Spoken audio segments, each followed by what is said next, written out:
गुजरात से इस वक्त की एक अहम और बड़ी खबर आपको बता दें। गुजरात में 39 ट्रेनें मनसूख कर दी गई हैं। जी हाँ, गुजरात में 39 ट्रेन मनसूख कर दी गई हैं। 58 ट्रेनों का रुख मोड़ दिया गया है।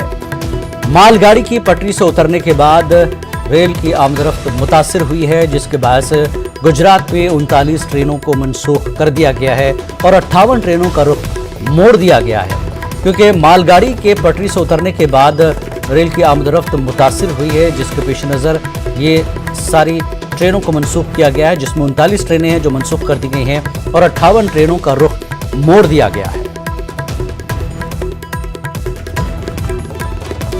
बड़ी खबर, गुजरात में 39 ट्रेनों को मनसूख किया गया, 58 का रुख मोड़ दिया गया। मालगाड़ी के पटरी से उतरने के बाद रेल की जो आमदरफ्त है वो मुतासिर हुई है, जिसके पेश नज़र ये ट्रेन मनसूख की गई और 58 ट्रेनों का रुख मोड़ दिया भी गया है।